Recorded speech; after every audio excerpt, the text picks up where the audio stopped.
High বন্ধুরা, আমার নাম ডক্টর অজয় মন্ডল। আপনাদের সামনে নতুন একটা ভিডিও নিয়ে, নতুন একটা টপিক নিয়ে, যে বিষয়টা নিয়ে আজকে আলোচনা করব, এই বিষয়টা আমি কেন, আপনি কেন, সারা দুনিয়ার মানুষের কাছে দুশ্চিন্তার বিষয়।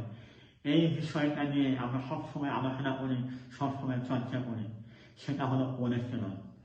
আমাকে জানতে হবে এই কোলেস্টেরল কি, কোলেস্টেরল কয় প্রকার, এই কোলেস্টেরল থাকলে আমাদের কি ভালো হয়, কি খারাপ হয়, এই কোলেস্টেরল কমানোর কি কি উপায় আছে, এই কোলেস্টেরলে কি খাওয়া যাবে, কি খাওয়া যাবে না, এই কোলেস্টেরলের জন্য আমাদের কি ক্ষতি হয়।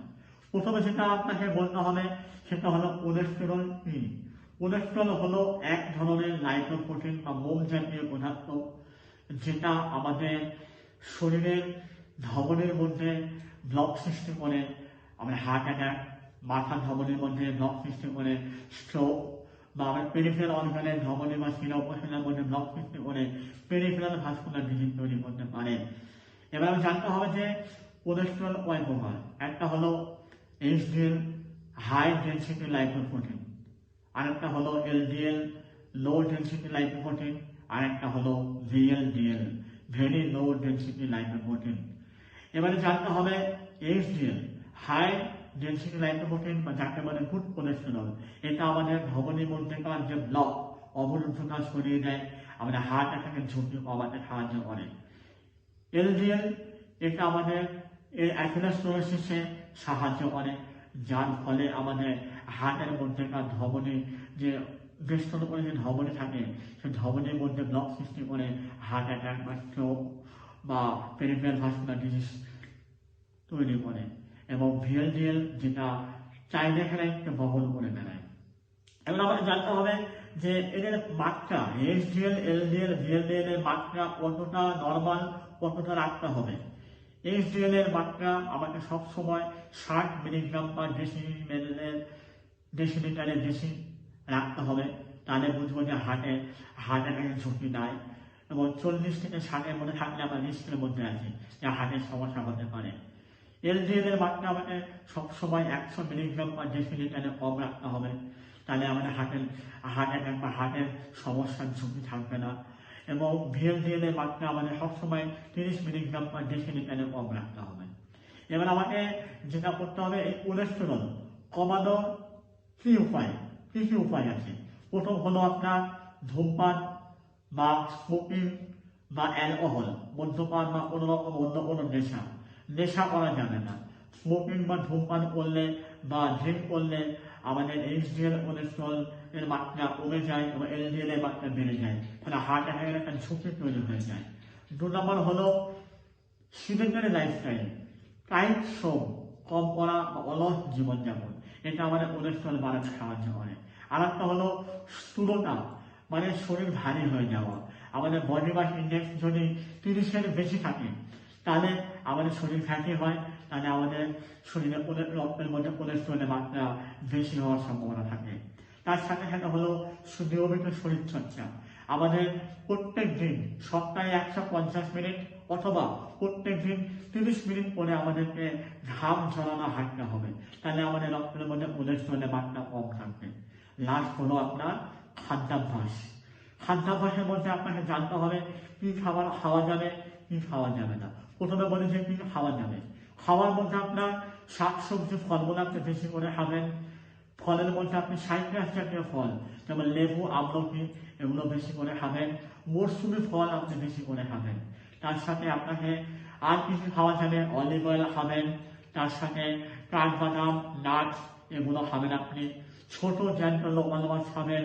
তার সাথে সাথে আপনাকে ছোট মাংস, মুরগির মাংস তেল মশলা কম দিয়ে, সরষের তেল দিয়ে নয়, আপনাকে সাদা তেল দিয়ে রান্না করতে হবে, এগুলো আপনি খাবেন। জল প্রচুর পরিমাণে খাবেন। কি খাওয়া যাবে না? খাওয়া যাবে না মধ্যে বিশাল বড় একটা লিস্ট আছে, যেমন dry fruit, fast food, junk food, cheese জাতীয় খাবার, দুগ্ধ জাতীয় প্রোডাক্ট, যেমন ঘি, মাখন, এগুলো খাওয়া যাবে না। সরিষার তেল খাওয়া যাবে না। তার সাথে ডিমের কুসুম, রেড মিট, প্রক্রিয়াজাত মাংস, যেমন বড় মাংস, যেমন পাঠা, খাসি, মহিষ, ভেড়া, ল্যাম্ব, এগুলো খাওয়া যাবে না। তার সাথে সাথে আপনাকে যেগুলো আপনার খাওয়াই যাবে না সেগুলো আপনার সর্ষের তেল খাওয়া যাবে না, বাইরের কোনো তৈল বা মশলাযুক্ত খাবার আপনাকে অ্যাভয়েড করতে হবে।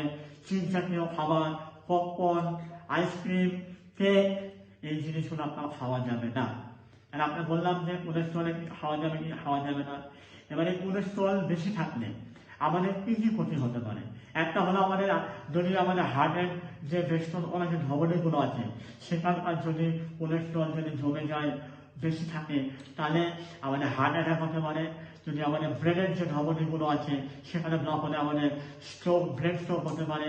বা পেরিফেরাল অর্গানের যদি ধমনীগুলো যদি ব্লক হয়ে যায় তাহলে peripheral vascular disease, Berger disease বা ডিপ ভেন থ্রম্বোসিস এগুলো আমাদের হতে পারে। তার সাথে আমাদের কিডনির সমস্যা হতে পারে এই কোলেস্ট্রল বেশি থাকলে। এবার কোলেস্ট্রল আপনার হয়েছে আপনি জানবেন কিভাবে? জানার মধ্যে আপনার চোখের ওপরে বা নিচে বা হাতে জ্যান সভা নামে একটা সাদা একটা দাগের মতো হয়, যেটা দেখলে আমরা বুঝতে পারি যে কোলেস্ট্রল হয়তো আছে। তার সাথে সাথে কোলেস্ট্রল বাড়ছে সেটা আপনি বুঝবেন কিভাবে? কি লক্ষণ পাবেন আপনি?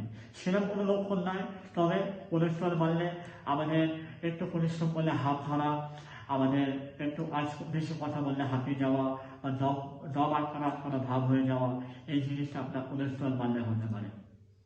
তাহলে কোলেস্ট্রল নিয়ে মোটামুটি আপনাদের সবকিছুই বললাম। এবং আমার এই ভিডিওটা আমি আজকে বানিয়েছি আপনাদের জন্য, এবং আপনারা আশা করি কোলেস্ট্রল সম্বন্ধে আপনাদের সবকিছু বলে দিতে পেরেছি। যদি আপনাদের কোনো কোশ্চেন থাকে, কোয়ারি থাকে, অবশ্যই করে আমাদের ইউটিউবের কমেন্ট বক্সে আপনারা কমেন্ট করে জানাবেন। যদি আপনাদের এই ভিডিও ভালো লেগে থাকে তাহলে অবশ্যই করে আপনারা বেশি বেশি করে শেয়ার করে আপনার যে সমস্ত বন্ধু বান্ধব আছে তাদের মধ্যে ছড়িয়ে দিন, যেন তারাও কোলেস্ট্রল সম্বন্ধে তাদের নলেজ হয়, তারা জ্ঞান জানতে পারে। এবং যদি আমার চ্যানেলটা আপনাদের ভালো লেগে থাকে তাহলে আপনারা অবশ্যই করে সাবস্ক্রাইব করবেন, বেল আইকন ক্লিক করবেন, এবং প্রতিনিয়ত আমি এরকম স্বাস্থ্য বিষয়ক ভিডিও আপনাদেরকে দেব, সেগুলো আপনারা শুনবেন। এবং যারা আমার অলরেডি আমার এই চ্যানেলে সাবস্ক্রাইব করে রেখেছেন তাদেরকে অনেক ধন্যবাদ, নমস্কার, আপনারা ভালো থাকবেন। এবং যারা এখনো কোনো সাবস্ক্রাইব করেননি আপনারা অবশ্যই করে সাবস্ক্রাইব করে নিন। প্রত্যেক দিন প্রতিনিয়ত নতুন নতুন টপিকের স্বাস্থ্য বিষয়ক ভিডিও নিয়ে আপনার হাতে আমি থাকবো। আর সেটুকুই, আবার কালকে দেখা হবে অন্য কোনো টপিক নিয়ে। আপনারা ততক্ষণ ভালো থাকুন, এবং যদি আপনারা কোনো কোশ্চেন থাকে বা যদি নতুন কোনো বিষয় নিয়ে আমাকে আলোচনা করতে বলেন সেটা আমার কমেন্ট বক্সে অবশ্যই করে জানান। ভালো থাকবেন, সুস্থ থাকবেন, নমস্কার।